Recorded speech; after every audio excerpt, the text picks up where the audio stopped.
Now, this next segment is called a game changer. Now, I'm aware that recently people have been overusing that term, game changer, but in this case, it definitely applies. Not only did this company literally change games, but they changed so much more.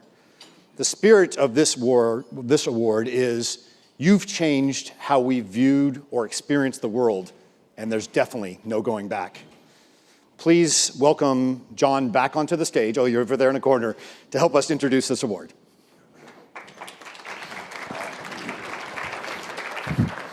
Okay, I'm back. I didn't expect to be doing 2 awards tonight, but I got to tell you I'm very happy that I have this opportunity to do so. Okay, so now, Game Changer Award. Not all technology, products, or services are created equal. Some are nice to haves, while others change the world in such significant ways that we can no longer conceive of how it was before their arrival. The winner of this year's Game Changer Award was called out by the Academy for building the foundation of today's artificial intelligence ecosystem. This company's invention of the Graphic Processing Unit, or GPU, in 1999 sparked the growth of the personal computer gaming industry, redefined modern computer graphics, and revolutionized parallel computing. More recently, GPU deep learning ignited artificial intelligence. This technology will power the next era of computing, with the GPU acting as the brain for devices, robots, self-driving cars that can perceive and understand the world around them. This company, so deserving of the 2018 Game Changer Churchill Award, is of course Nvidia. Please welcome Colette Kress, Executive Vice President and Chief Financial Officer, as well as Mark Stevens, Managing Partner of S-Cube Capital, investor and current Nvidia board member, to the stage to accept the award for Nvidia.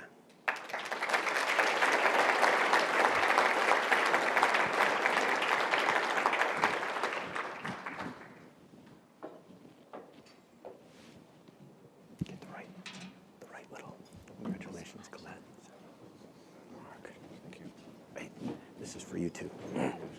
Oh, sure. Picture first? You should hold the. One of you should hold that. We'll hold it together. It's really heavy. Yeah. Over this way. Oh, not that one. Okay. Good job. You got it. Okay. I'll sit here. We'll put that guy right there. Okay, this is a different forum for us. Yes, it is. So normally Mark and I are together in a couple board meetings. That's right. Currently he serves on our audit committee as well. So we spend quite a bit of time together on this. So let's see if we can maybe change the discussion format, just sure. a little bit. So this month I celebrate my 5 years with Nvidia. You might have been here just a little bit longer working for Nvidia. I think closer to 20, 25 years? 25 years. Well, 25 years. So I might see Nvidia just a little bit differently than you do. right. Okay. Yeah. So the company actually celebrated its 25th anniversary in April. So it's 25 and a half years. And I've been on the board for 23 of those years. I was one of the original board members when Sequoia did our Series A investment. And then in the 2000s, I jumped off the board for a while, and then Jensen convinced me to rejoin. So I couldn't resist. So I've been back on the board now for, I guess, almost 10 years. But yeah, I mean, back in 1993, Nvidia was a very contrarian investment for us at Sequoia. Those of you around the Valley at the time, there were several graphics chip companies that had been financed and started at that point. Names like Cirrus Logic and S3 and 3DFX, and there were probably 10 other names I can't think of right now. And when my partners and I were introduced to Jensen, actually through Jim Gaither, who's also a current Nvidia board member. Jim was a attorney at Cooley Godward at the time. We initially were very skeptical because here's this 30-year-old guy and his 2 co-founders who are about the same age, Chris Malachowski and Curtis Preem, who had this vision to start yet another graphics company. And we scratched our heads a bit. But what convinced us to invest was that their vision was to bring 3D graphics to the masses. At that point in time, if you think about the early personal computers, you only could do 2D graphics. It was pretty rudimentary. And the vision that Jensen and Curtis and Chris had was to, why can't PCs look like a silicon graphics workstation with all the 3D accoutrements that a silicon graphics workstation had? And so that was the vision of the company, and it was a differentiated vision. And so we invested, and the original two investors in Nvidia were Sequoia Capital and Sutter Hill Ventures, and we each put $1 million in. This is back in the good old days of the Valley. Today a Series A is $20 million. Okay, this was a $2 million Series A, and so the company in a lot of ways was a classic company at its start, but it was controversial. You had to have a very contrarian point of view of how the personal computer market was going to evolve to make this investment. So if I remember some of the first days when I had started at the company, they loved to talk about the history quite a bit about the company. And remember, starting as the CFO, the first thing you kind of look at is the balance sheet, and you kind of look at how much cash you have just to make sure everything is going to be okay. And I would hear stories after stories of the days that they almost ran out of money, and we only didn't have enough to pay this and pay that. And I started to look and maybe got a little bit of worried starting on that just says, I think we have a little bit of cash. Are we really on the way to out of business? But help us understand a little bit back then in terms of what that was like. So the company, we financed the company in 1993. The company went public in 1999. But along the way, we came within probably a month of going out of business at least 3 times. And therefore, Jensen Huang, the founder and CEO, still to this day, likes to say in board meetings, and you've heard this many times, that we're a month away from going out of business. Because the reality was back in the 90s, we were a month away from going out of business for a variety of different reasons. Sometimes we had a production problem with our fab partner. We couldn't get enough supply. Back in the 90s, we were selling chips, graphics chips, to PC manufacturers, to Compaq and Dell and HP and so forth. And if you didn't get your chip designed into their PC that was due for the back to school cycle or the Christmas cycle, you were toast, right? And so Jensen we literally almost went out of business a few times. And that mentality, I think, still permeates the company to this day, even though how much cash we have on the balance sheet right now. Okay, maybe $8 billion, something like that. A little bit. But the company, we still have that sort of mentality of, hey, we could still go out of business. So lots changed, though. Yeah. We have to think back in terms of the discussion that is, yes, a gaming company, really focused on bringing high-end graphics to the gaming world today, and we all know that. The gaming industry has changed astronomically over this period. Sometimes we try and look at it in the fact that we probably were pretty influential in terms of creating the market that we see in terms of gaming. Right now, what you may have remembered from your early years is playing a game with your computer inside the bedroom, and that would be your entertainment. But right now, it's a social platform. You know the thousands and thousands of people that are online together to socialize while playing the overall games. The graphics no one would probably ever believe in terms of how they have evolved over time in terms of truly, truly realistic. The overall GPU has been instrumental in a lot of that pieces. But that's only one part of our business. Right. And as we spoke in terms of here, it's really not what a lot of people continue to think about us. Yes, 5 years ago when I started, there was it's a PC company. Right. It's a chip company. It's a chips and dips company. Right. What are you going to do? Yeah. No, I think that's, you've been at the company 5 years and you've seen this meteoric growth. But we're not a chip company anymore. I think it's not an exaggeration to say that Nvidia probably is the most important computer company in the world today.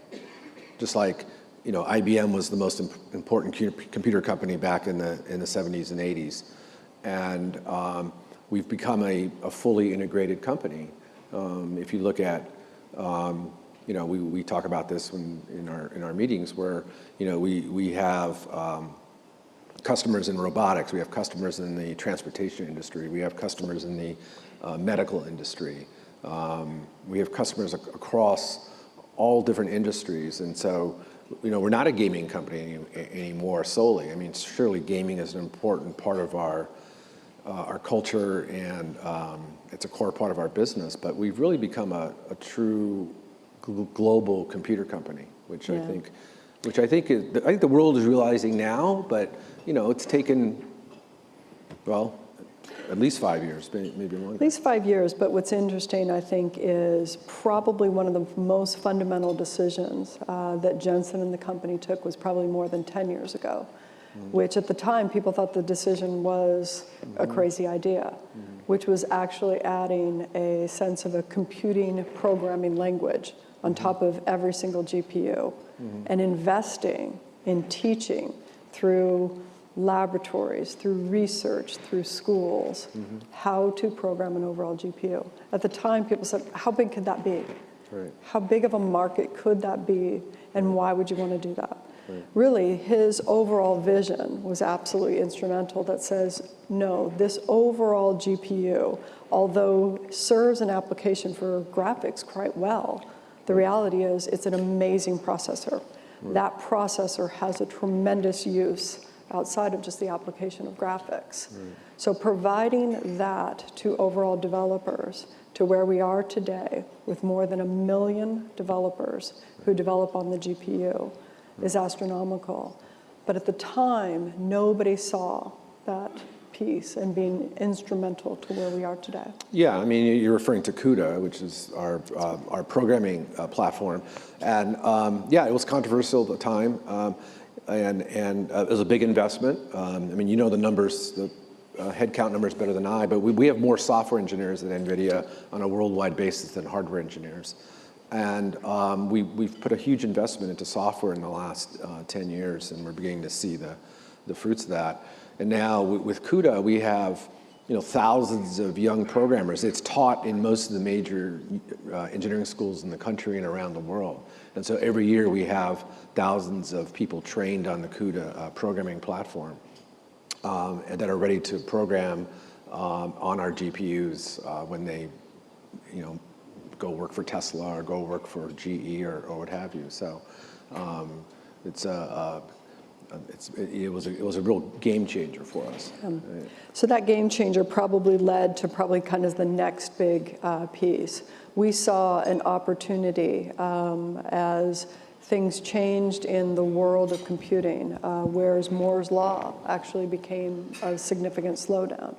And people are really looking for a form of what we refer to as accelerated computing. That says you need to get more computing out of our overall infrastructure, and you need some other source. And moving the actual workload from a CPU serial processor to an overall GPU and parallel processor was instrumental. But the key thing was we chose some key markets that were essential to be able to use that overall GPU. You see us very front and center, and many people focus on our data center business.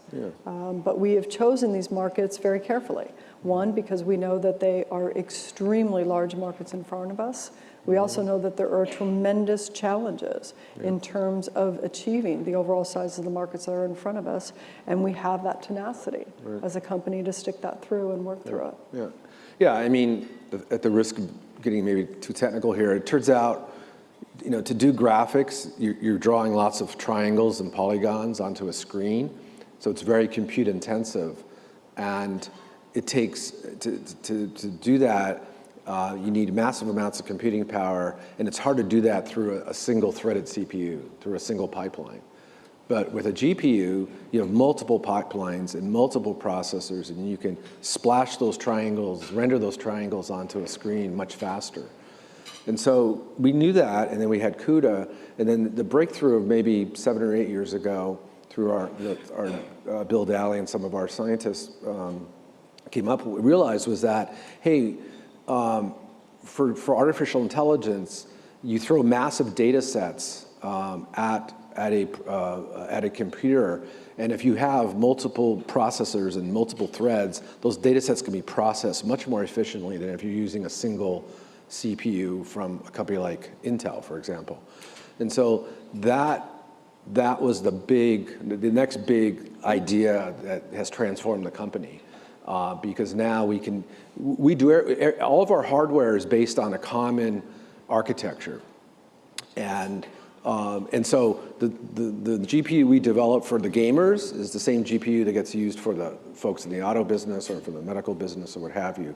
And so we have this sort of common architectural thread throughout our product line, which gives us tremendous efficiencies in how we execute our business model, as you well know. Yeah, so the data center business is filled with a significant amount of opportunity as we think about this world of AI.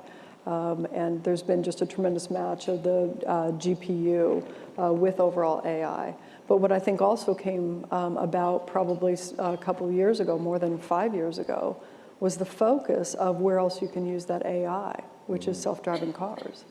Now, that is still a large market in front of us because we all know that overall transformation of the transportation industry is upon us. You see it every single day of more and more technology arriving in terms of in the cars, but also how we will transact the overall transportation worldwide, whether that be trucking, whether that be taxis, and the need of a autonomous vehicle will probably be essential.